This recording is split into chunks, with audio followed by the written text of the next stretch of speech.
So I wanted to do tonight, we just finished a series on what does realistic recovery look like. And I wanted to add a couple other talks related to recovery that I hope are helpful. Again, they're quite foundational for somebody coming into recovery. And what I've done over the last 15 years is I've worked with people in recovery in the world of addiction treatment is kind of kept a list of the most common mistakes that people make in recovery. And often what they do is they make a mistake and not even realize they've made it until it's too late. And so I think it's important to talk about some of these common mistakes that people make. So tonight I'm going to talk about 16 that I have kept track of over the years. But let me introduce it by just saying this. Making mistakes is part of recovery. You learn from them. I think everybody realizes at some point that there's some mistakes that you're in trouble right away, and they mess you up big time. There's other mistakes that are more minor, but they're there. And if you don't deal with it, it begins to snowball, and before you know it, you are in trouble. So minor mistakes not dealt with tend to lead to bigger and bigger problems, and people begin to lose their way after they've been in making mistakes for a while. They're not grounded anymore. They're not sure how to fix it. They're so far into these mistakes, they're not sure how to dig out. And so the more you're able to understand those potential mistakes that could mess you up, the better. I think it's also important for people that have been in recovery for a while to have reminders of the mistakes that we can still slide into. And so the first 8, I'm just going to read them because I've talked about them over the last year as we've been here. So let me quickly read them to you. So number 1, just quickly, you think your drug of choice is the only problem, and you think once you stop using, everything's going to be better. And we talk about, no, that's not the case, that there are deeper problems, and your addiction was your solution to those deeper problems. And then the second one, you think that all that is involved in quitting is just making your mind up one day to quit, and it's going to be easy after that. Not the case. Number 3, you think that recovery just requires doing one thing. So all I got to do is go to meetings. All I got to do is get the keys right. All I got to do is whatever. And you reduce recovery to doing one thing as the solution. Not the case. Something I haven't shared for a while, but one way to look at recovery is 3 R's: roots, relationships, and responsibilities. So you got to look at your past and how it shaped you. You got to look at all of the relationships of your life and how they affect you. That includes your relationship with yourself and your higher power. And then you got to figure out, what do I got to do? I got to grow up at some place.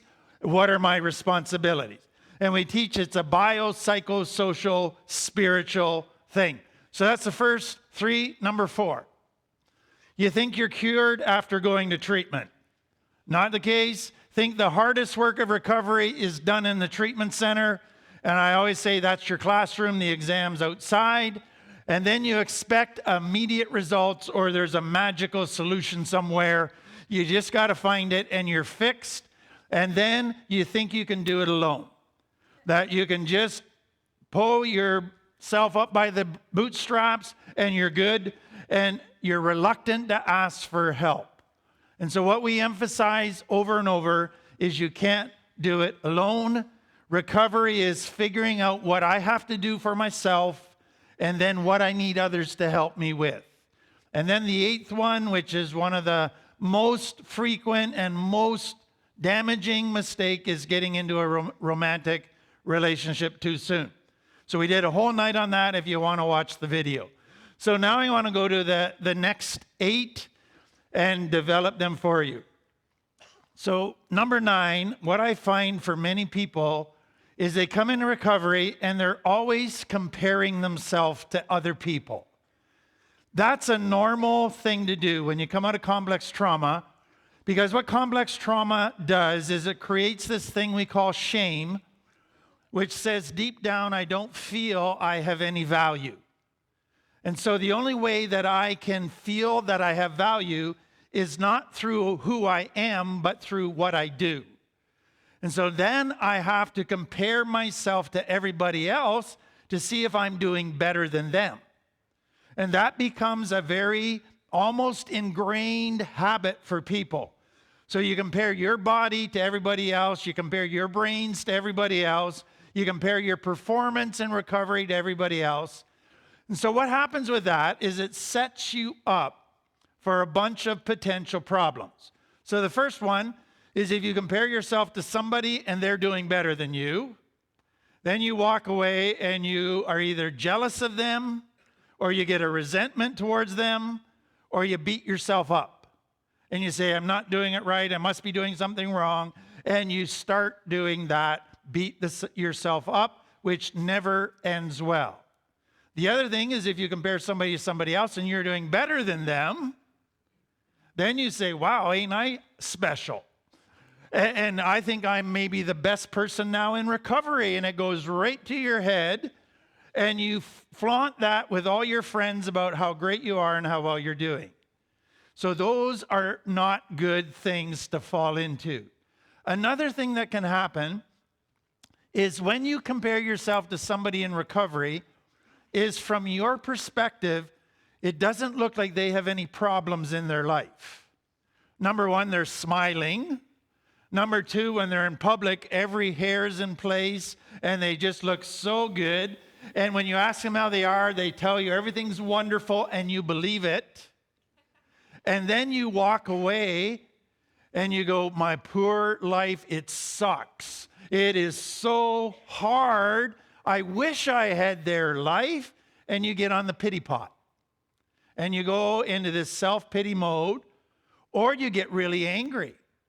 Angry at God for giving you such a sucky life. Angry at them that their life is so easy and yours is so hard. And then anger becomes a problem. Or again, you go to your favorite place, wonder what I'm doing wrong. And you start beating yourself up.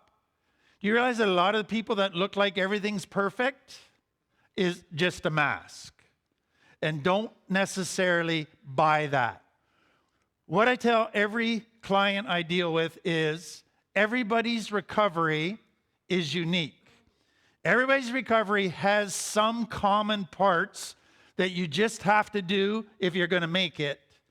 But then it begins to look different based on your personality, your needs, your wounds, your support system, and it all begins to take its own unique direction. What I think is important when you get to the question of how am I doing, it's not compare yourself to others to get the answer to that.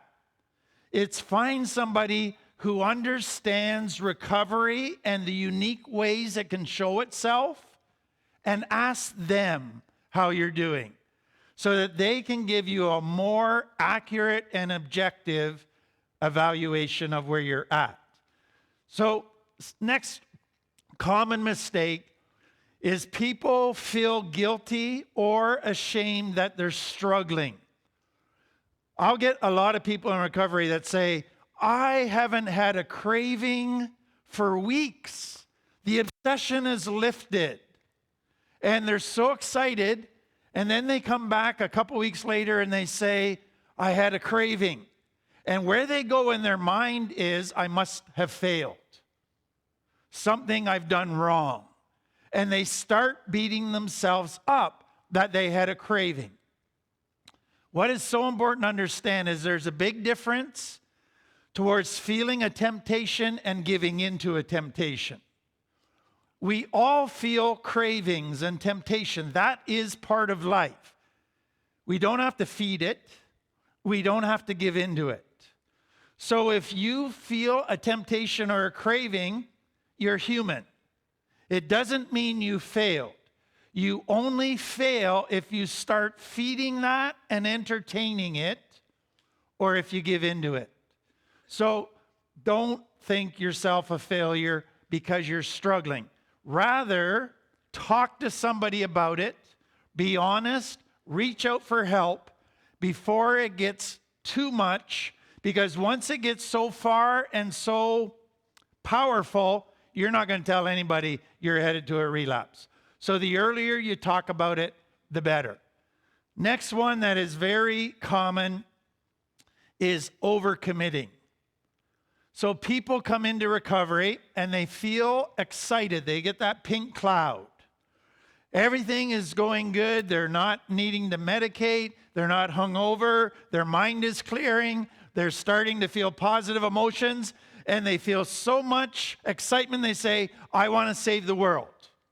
And they take on all kinds of commitments, and then they burn themselves out and they say, screw the world, I want to relapse. Overcommitment is easy to fall into. Another reason why people do it is because in recovery, there are lots of needs. And if you're doing very well, you'll get people coming to you saying, would you mind helping out? And if you're afraid to say no, you'll say, sure. And then next day, somebody will say, would you help with this? Sure. And before you know it, you're mad at the world, but really it's because you never said no to anybody. So that happens a lot. And then, if you hadn't figured it out yet, you're going to hear a lot in recovery about the importance of service. And it is true. Addiction was all about me. Addiction was self-centered. And what you learn in recovery is we got to change our focus in life from all about me to caring for others and caring for myself in balance. And that is such an important thing. But then what happens with addicts is we don't do anything half-assed. So you say service is important. Let's do it 110%. And so all of a sudden you're neglecting your kids because you got to serve. All of a sudden you're not doing your prayer meditation because you got to serve, and you go until you burn out. All of those are very easy to fall into. And I've seen people with very good hearts and good intentions make this mistake, burn out, and then they're in big trouble. So it's again important to have a coach or somebody who can tell you you're taking on too much.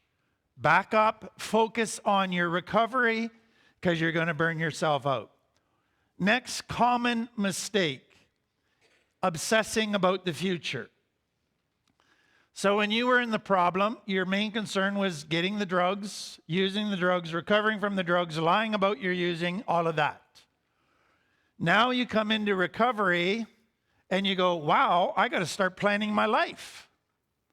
And all of a sudden it's, oh, well, what do I got to do? I got to get a job. I got to go back to school. Got to get my kids back. And all of a sudden what you're doing is you're spending all of your mental time worrying about the future. And what I say to people is, yes, you need to start planning your future. But the addict has a problem. He doesn't just plan his future, he obsesses about his future. And when he does that, he stops working on himself now. And that leads to big trouble and to relapse. I tell people who are in treatment, yes, you got to start thinking about your future, but would you do me this favor? In the first 2/3 of your time in treatment, focus 100% on now, on treatment, on changing, on growing. Then as you come near the end, you can start worrying about those other things and planning in greater detail, but focus on yourself right now. And sometimes you need people to help you again understand what normal, healthy planning looks like, and when it's gone into an obsession, and how to keep focused on yourself as you begin to plan your life. Again, very well-meaning people wanting to start planning their life and making up for lost time and getting their life in a good direction fall into this mistake, and then they relapse because they get so obsessed with the future. Number 13. If you haven't figured out another thing, recovery is hard work. And what happens easily if you get 2 or 3 weeks of recovery where you're dealing with really painful emotions and struggle, and after struggle, relationship conflict, problem with your kids, all of that, you can easily go from isn't recovery great to isn't recovery a prison sentence. It is hard. You get really negative about it. You almost begin to resent recovery because it's so difficult at times. And so your whole perspective can change from being excited about recovery and the new things in your life and the good things that are happening to a shift in perspective that becomes very negative. Now, what you don't realize is your brain is preparing secretively for a relapse. If it can get you focused on negative and starting to see that or think that recovery is more negative than positive, it can get you after a few weeks to say, you know what? Relapse and using is a better life. And you buy into it because you've been living in a negative focus. It happens easy without realizing it. So again, recovery is hard work. And there will be times that are harder than others. But know this, back away and see a bigger picture. Don't get locked in on that week or those 2 weeks that were so difficult. See the bigger picture that, yeah, there's hard, but the benefits in the long run are so much better than a relapse. The big picture is much more positive. Don't get the tunnel vision. Number 14. This is probably one of the easiest to slip into without realizing it. Not developing a consistent, healthy routine. So if you've been in a treatment program, you were handed a routine. They told you when class was, when you had to eat, all of that, what meetings to go to, it was all laid out for you. And so you got up, you went through the day, and your day was full, and you went to bed at night. Then recovery's done, and there's nobody telling you to get up. There's no planned routine. And what many people do is say, I'm going to sleep in today. And then tomorrow, I'm going to sleep in, and I'm going to hit the snooze button 2 more times more than yesterday. And then the next day, you know what? I'm not even going to set my alarm. I'm just going to wake up when I wake up. And then they sleep into noon, and then by 10 at night, they go, oh, I'm wide awake. Let's watch a movie. And they're watching movies now to 2, 3, 4 in the morning. And before you know it, they're up all night and sleeping all day, and it feels like addiction again. And you slide back into an unstructured world, which makes temptation easy to slide back into, and old behaviors easy to slide back into. One of the hardest but most important things to do in recovery is develop a boring routine and stick to it. Do you want to know what a lot of people do when they come into recovery?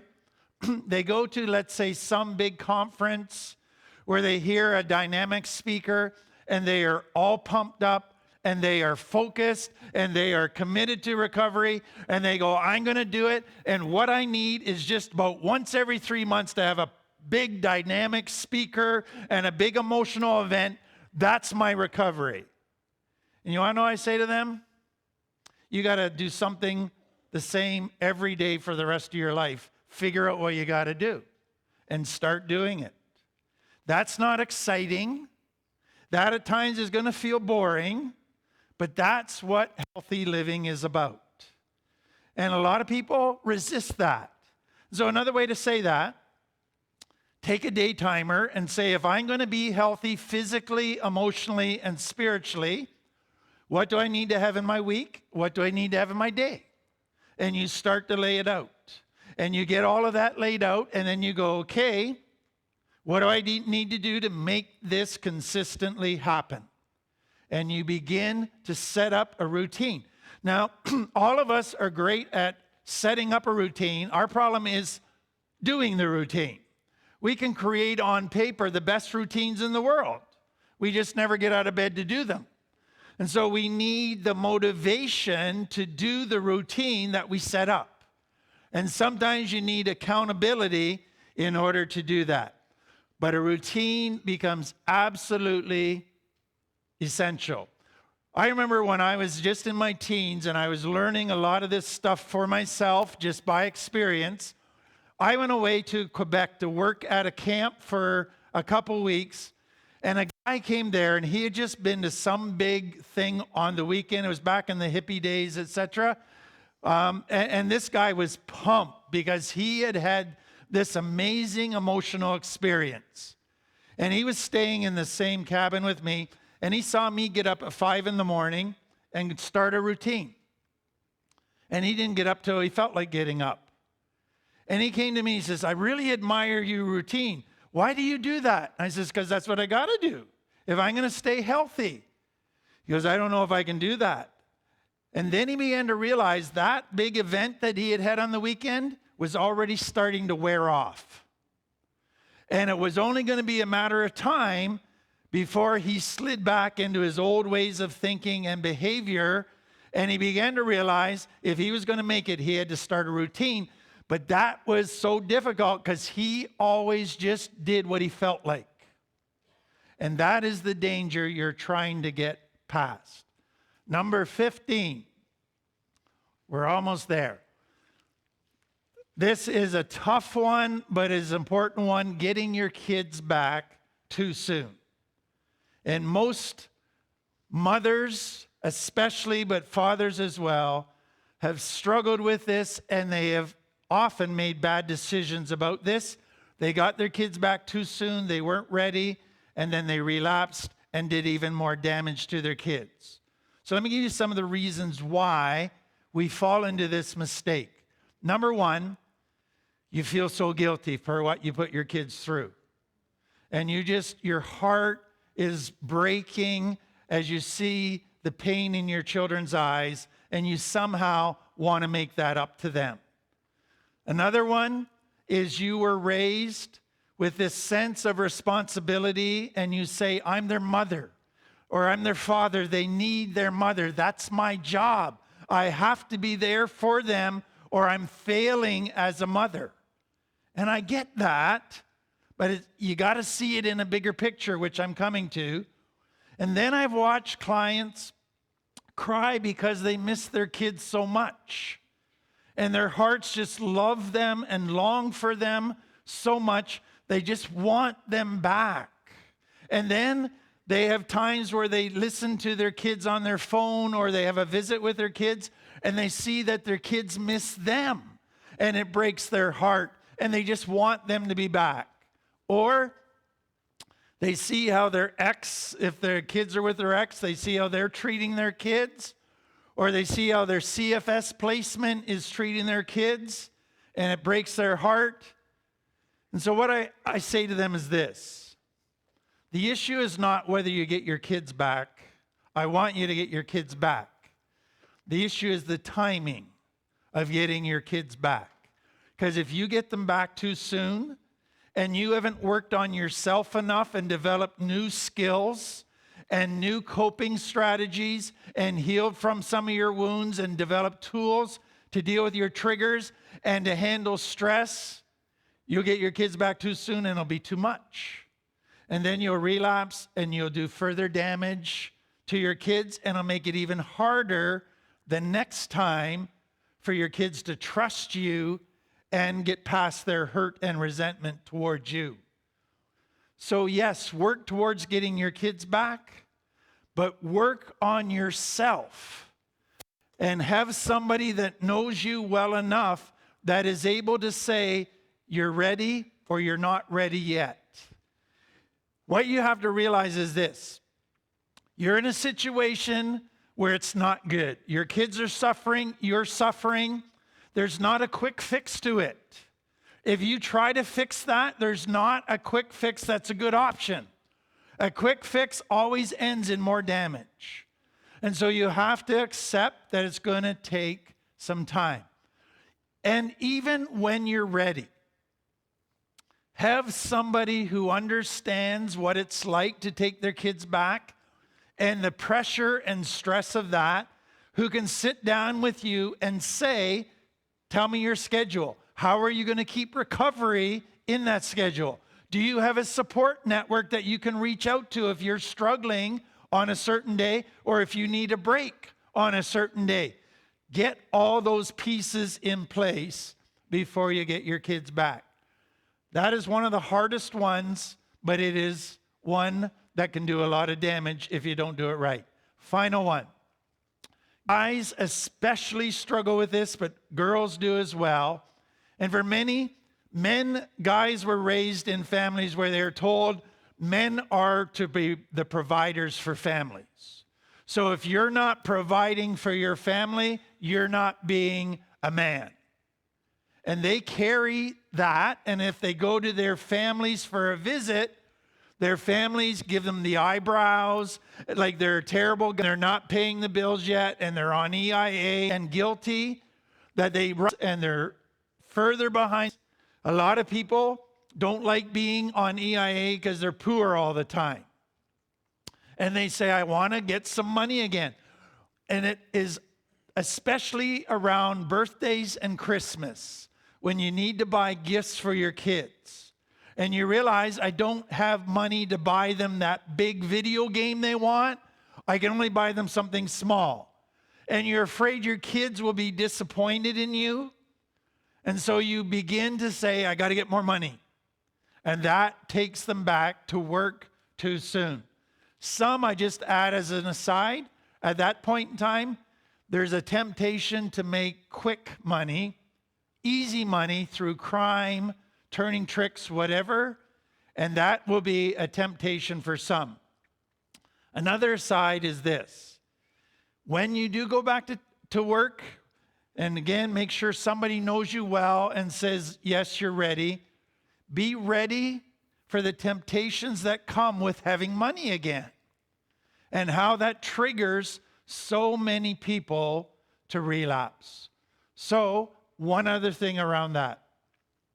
Don't go back to work till you've got figured out, how do I fit recovery into this new, busier life? Work takes a lot of time in every day. It leaves you tired. How do I still make sure I'm working on myself and doing recovery? So those are 16 very common mistakes. Maybe you've made all of them. If you're in one right now and you see it, I hope this helps you to realize some corrections need to be made.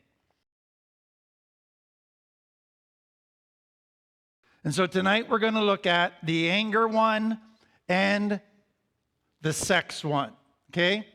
So the anger one we've talked about quite regularly. I want to give you what Jesus says, and so just to help you, what was happening as Jesus was talking is he was taking the 10 Commandments.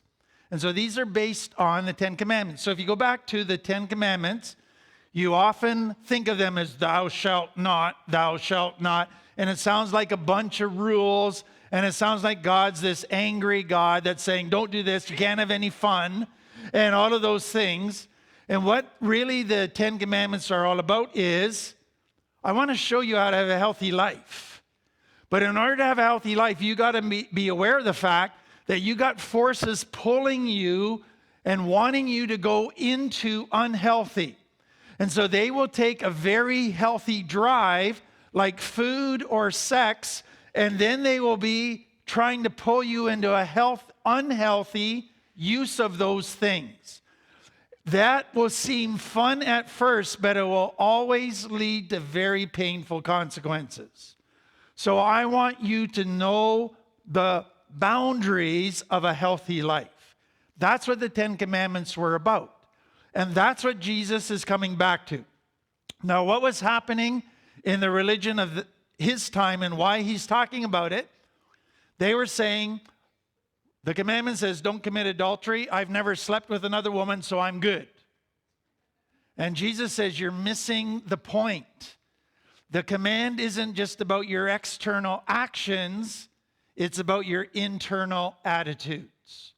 And if you're failing on the internal, you're not much better off than those that are failing with the external behavior. So if you're going to get it right, you got to get beyond just the external behaviors and start looking at your heart attitudes. So for anger, they were saying, so the command is thou shalt not kill, or thou shalt not murder. So they were walking around thinking they are better than everybody because they'd never committed the act of murder. And so Jesus says, let me redefine murder for you. It's not just an external action. It is certain attitudes that are murder attitudes. So here's what he says. You've heard from your ancestors you must not murder. If you commit murder, you're subject to judgment. Okay, so that's the 10 Commandments. I say to you, if you even are angry, and the word for anger is not just a healthy anger that something is unloving or a flare of anger. It is anger that is allowed to settle into a resentment. And so what happens with a resentment? I want to hurt you back. If I could get away with it, I'd prefer to kill you, but I'll just hurt you as a way of getting back for how you hurt me. So Jesus is saying, if you have a resentment, you're guilty of murder. If you call somebody an idiot, now that's not just in jest. That's like we would use the word goof. The word actually in Greek is moron. And so what it is saying is when you say to somebody, you are down here, I despise you, I can say nothing good about you, that's murder. Because your attitude that's caused you to say that is an attitude of ultimate disrespect.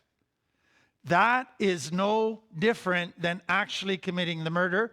Or if you curse someone, you've committed murder. So Jesus is saying, watch out for anger. Anger is one of two emotions that are fed by a chemical. And anger is fed by the brain chemical cortisol, and that makes it a super powerful emotion. And it hits in a nanosecond. It escalates from 0 to 100 in a nanosecond. And once it hits, it is hard to stop. And Jesus is very aware of that. And so he is saying, anger is one of those things that if you don't handle it well, it can mess you up a lot. And most of you are fully aware of that. So what I wanted you to realize is just that he is saying, here's a common mistake, that you don't deal with your anger properly. So he doesn't just leave it there. He then says, okay, how do you deal with anger in a healthy way? So number one, when you get a problem or you get hurt, work to resolve it. Don't just stew on it. Don't just feed it. Don't just let it turn into a bitterness or a resentment or a grudge. Resolve anger problems as soon as you can and resolve them in a healthy way. Now, I got to add this because when you bring in complex trauma, you got to add another dimension. You can't resolve conflict anger problems unless both parties are willing to work at it. So if you're angry at somebody and they're not willing to work at it, sooner or later you're going to face a difficult decision, which is, I can keep being angry and not leave this person, but that's going to destroy me. Or I can leave this person and that's the only way now to resolve this anger. And that is a very, very hard decision. And we've talked about that in depth as well. The other thing that Jesus says is if you create anger in others by hurting them, get your side of the street clean as soon as possible. So do what you can to apologize and make right the wrong that you have done in hurting somebody else. So that's number one, anger. Number two is sex. This is one of the trickiest drives. And let me just say this. We know from the brain research that crack and meth especially stimulate the part of the brain that controls sexual desire. So for a lot of people in early use of crack and meth, after a while, they lose their sexual performance ability. But in the early days, often sex goes with their using. So their using rituals develop sexual rituals as well. And what can happen for a lot of people without realizing it is they become sex addicts. And so when they get into recovery, they've got to deal with that. If they don't, it usually will cause them to start acting out sexually, which will then get their brain to say, I know how to make this a whole lot better. I should be smoking crack right now. And then they relapse to the drug. So it is a big issue. Next thing I want, sexual abuse, is that when you look at sexual abuse rates in the general population, they're fairly low. When you look at sexual abuse rates amongst addicts, for women, it's about 3/4 of women have been sexually abused. For men, it's about 50% of men have been sexually abused. What we know is that when a child is molested, it is awakening a drive early. The drive was designed to be woken up around 11, 12, 13. But if it is woken up at 5, 6, 7, it creates a mega drive. And so a lot of people that come out of that go in one of two extremes. I hate sex and don't want it, or I can't get enough. And so they end up with sexual issues from porn to acting out sexually that can really mess up their future relationships and their personal life. So those are just common issues that I deal with people on a daily basis. Sadly, they're not talked about enough. And so I think it took a lot of courage for Jesus to just talk about sex this way. Now, here's the next thing that I found. A lot of people have confusion around healthy sex, what temptation is, what failure is, and I think Jesus does a good job of that. So I'll explain it as we go. So he says, you have heard the commandment, you shall not commit adultery. But I say, anyone who even looks at a woman with lust. Now, get this. You cannot help seeing a woman the first time. You just see her. You don't control the first look. But what Jesus is saying is you can control the second and the third and then the long look. And you can control what you then do in your brain after you've looked. So if you have that first look, which you can't help, you just notice people, and that then turns to a long, lustful look, that's when the problem is the problem. And that is where it is going to start tripping you up. And so what he says is when you go to that long, lustful look, you've committed adultery in your heart. And so you've failed in that command. So let me explain that in a little bit more detail for you. Everybody in this culture, which is an over-sexualized culture, is bombarded on a daily basis with sexual pictures, sexual suggestions, sexual talk. That is part of what we have to live with in Canada. We cannot go and hide in a desert somewhere. Well, we could, but that, if we're going to live in this world, we've got to learn how to deal with that. You can't watch TV without being bombarded with sexual images.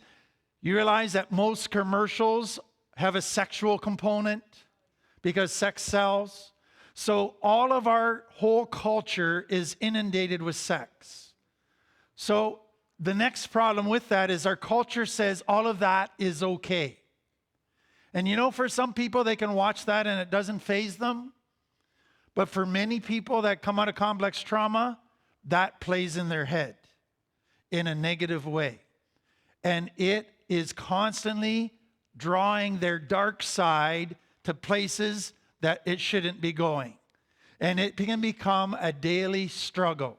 One of the biggest issues of conflict in many marriages is the use of pornography and the use of it privately and how it affects the bedroom and what women perceive when a person is watching, the husband's watching pornography, is that they're saying the woman's not pretty enough or not good enough. And it messes with them and feeds their shame and does a whole lot of damage. And so it is an issue that is being tolerated or even said okay in our culture. But I think it's important to stand up and say, no, it's not. It is now at a place where it is keeping many people in addiction and in bondage and from having healthy relationships. The biggest issues that break trust in relationships, porn and cheating, both sex related. So it destroys relationships when it gets unhealthy. Now, some people are going to say, oh, Christians are just against sex. I love sex. God gave sex to be enjoyed. Do you realize that God gave sex as the greatest gift that he could give in the physical dimension? And he wants us to enjoy it to the limit. I remember a woman coming to me many years ago. She'd been married for 25 years and had been taught that sex is dirty. And she had never enjoyed sex with her husband for 25 years. The day she realized it was okay, she got this grin on her face that didn't go away for a little while. So sex is a beautiful thing when it's kept within the boundaries it was designed to function within. And that's the trick, is to stay within those boundaries. It is so easy to go outside of them when your upbringing has gone outside, when culture goes outside of it, when your past behaviors have gone outside of it, to now find what is healthy sex and what is unhealthy sex and figure that out is an important part of recovery. Okay, so let me tell you what Jesus says, and this is going to fit, once I explain it, to what you've understood in recovery in different languages. So he says this: if your eye, even your good eye, and the Greek word is your right eye. So in that culture, everything, you're right-handed. Everybody was right-handed. Your left-handed was used to wipe yourself after you went to the bathroom, and it was considered your dirty hand, okay? So if your right eye causes you to lust, gouge it out and throw it away. Now, some people actually thought Jesus meant this literally, and they did gouge out their eyes. Not a good idea, because it's still in your head. So don't take it literally. And then he says it's better to use one part of your body than your whole body to be thrown into hell. If your right hand, your stronger hand, your right hand causes you to sin, cut it off and throw it away. Again, not literally. What he is saying is this: your right eye and your right hand in that culture, in order to have a job, those were the most two important parts that you needed. You needed your right eye for sight and your right hand to perform your job. What Jesus is saying, in that working culture, those are the two most important pieces in your life. You can't survive without your right eye or your right hand. So if you've got a lust problem that keeps tripping you up, what he is saying is you got to be willing to go to any length to deal with it. Because if you tolerate a little bit and you're not willing to cut out that right eye, which is so important to you, and that right hand, which is so important to you, and you allow that one little area to continue, it'll keep messing you up. So lust is one of those areas that you got to go to any lengths. You got to be willing to take some drastic measures to deal with it. I've dealt with many sex addicts. Some of them have refused to go on the internet, even to watch certain TV shows, even to have TV for a while, because they know they're not strong enough to resist if they see certain things. And they just have had to do that. And others go, that sounds extreme and a bit severe. And they said, that's just my only option if I'm going to make it. And so that's what Jesus is saying, is you have to be willing in recovery to go to any length to deal with the things that keep tripping you up. Because if you don't, you will never make it. So, 2 powerful desires and emotions, anger and sex. They have messed up more people than anything else in the world, and you got to live with them in recovery. After having had bad role models, bad habits, bad history, bad culture, and in the middle of all that, you got to figure out how to live with that, or you could be in big trouble. So I hope that helps. Let's